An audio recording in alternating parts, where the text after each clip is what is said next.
అందరికీ నమస్తే అండి. Welcome to my Learn With Me ఛానల్కి స్వాగతం. అందరికీ కూడా ఈరోజు నేను చేయబోయే రెసిపీ వచ్చేసి పచ్చి అరటికాయతో కట్లెట్ తయారు చేస్తున్నాను. ఇది మామూలుగా మనకు తెలిసినటువంటి విధానం అయితే అరటికాయ చిప్స్, ఇలా మనం అరటికాయ బజ్జీలు చేసుకుంటూ ఉంటాం. కానీ ఈరోజు నేను వీటితో కట్లెట్ తయారు చేసే విధానాన్ని మీకు చూపించబోతున్నాను. ఎందుకంటే ఏది మనం తయారు చేసినా మన పిల్లల కోసమే అనేది మనకు ఎక్కువగా తెలుసు కాబట్టి పిల్లలు ఏది ఎక్కువగా ఇష్టంగా తింటారో వాటిని మనం ప్రిపేర్ చేయడానికే ప్రయత్నం చేస్తాము. దీనికోసము 2 పచ్చి అరటికాయలను తీసుకున్నాను. వీటిని నేనేం చేస్తున్నానంటే ఈ వేడి నీళ్ళల్లో దీన్ని కాసేపు అంటే బ్లాకిష్ కలర్ వచ్చే వరకు వేడి నీళ్ళల్లో బాయిల్ చేస్తున్నాను.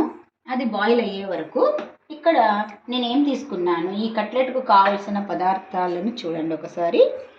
కొంచెం అల్లం తీసుకున్నాను, కాస్త వెల్లుల్లి రెబ్బలు కొన్నే తీసుకున్నాను, కాస్త కొత్తిమీర, లేదు అంటే మీరు అల్లం వెల్లుల్లి పేస్ట్ కూడా తీసుకోవచ్చు. కాకపోతే నేను ఎక్కువగా ఫ్రెష్దే వాడుతూ ఉంటాను.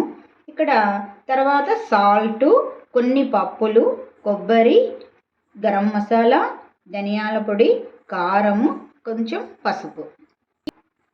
సో ముందుగా మిక్సీ గిన్నె తీసుకొని అందులో ఈ పదార్థాలన్నింటినీ కలిపేస్తున్నాను. పప్పులు, కొబ్బరి, ఉప్పు, కారము, అన్ని పదార్థాలను కలిపేస్తున్నాను. అల్లం వెల్లుల్లి మాత్రం చివరన వేస్తాను.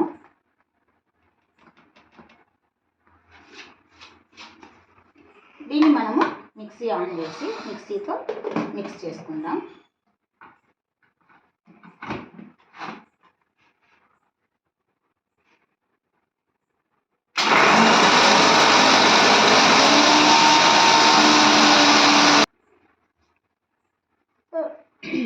ఈ పప్పులు ఇవన్నీ కూడా మనకు మిక్సీ క్లీన్గా అయిపోయినాక చూడండి, దీంట్లో ఈ అల్లం వెల్లుల్లి, కొత్తిమీర ఇవి యాడ్ చేసేస్తున్నాం. వీటిని మళ్ళీ ఇంకొకసారి మిక్సీకి వేసేస్తాం. చూడండి, ఇవి మనం వాటర్లో బాయిల్ చేసినాక ఈ రంగులో చేంజ్ అవుతాయి. ఈ రంగులోకి చేంజ్ అయినాక దీన్ని బయటకు తీసి కొంచెము చల్లారనిస్తాము. చూడండి, ఇప్పుడు ఇది మనం తోలు మామూలు అరటిపండు ఒలిచినట్లు చేసేస్తే వచ్చేస్తుంది.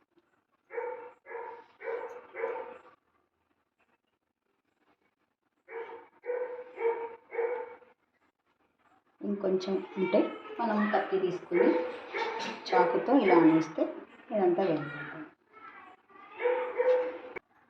ఈ విధంగా పీల్ అంతా తీసేసుకోవాలి.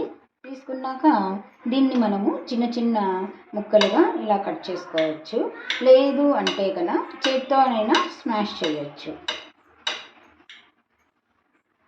ఇలా చిన్న చిన్న ముక్కలుగా కట్ చేసినాక దీన్ని మనం ఇంతకుముందు మిక్సీ ఆన్ చేసి మనం పట్టించుకున్నాం కదా, దాంట్లోకి ఇది కూడా వేసి ఇంకొకసారి మిక్సీ పట్టించాలి. ఈక్వల్గా కలిసేటట్లుగా మిక్సీ పట్టించేసేయాలి. చూడండి, ఇలా మిక్సీ పట్టేసినాక ఇలా స్మూత్గా వచ్చేస్తుంది మనకు ఈ కట్లెట్కు కావలసినటువంటి మసాలా అంతా. ఇక్కడ నేను పెనం పెట్టినాను వేడికి, కాస్త దీనికి నూనె రాస్తున్నాను. నూనె రాసి కొంచెం నూనె మన చేతికి రాసుకొని ఈ విధంగా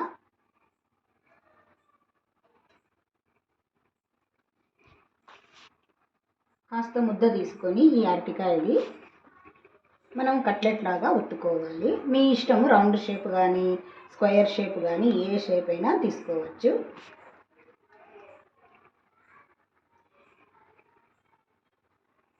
దీన్ని ఈ విధంగా పెనం మీద వేసేయాలి.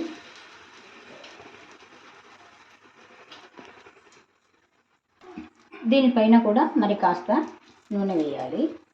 అంటే డైరెక్ట్గా ఇది నూనెలో ఫ్రై చేయకూడదు. ఈ విధంగా మనం పెనం మీదనే 2 వైపులా వేడి చేసుకోవాలి. సో ఇలా ఒకవైపు అయినాక మనం ప్రతిదీ కూడా ఇలా చేసుకోవాలి. చూడండి, ముందు వేసినది కాస్త నల్లగా అయింది. అలా కాకుండా మనం కాస్త రెడ్డిష్ కలర్ వచ్చేటట్లుగా వేసుకోవాలి. ఇది కరెక్ట్గా వచ్చింది, అలా రావాలి అన్నీ కూడా.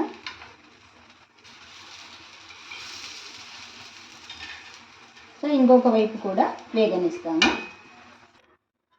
ఓకే. ఓకే, చూడండి ఇది రెండు వైపులా అయిపోయింది. చూడండి ఇలా వచ్చింది. చూడండి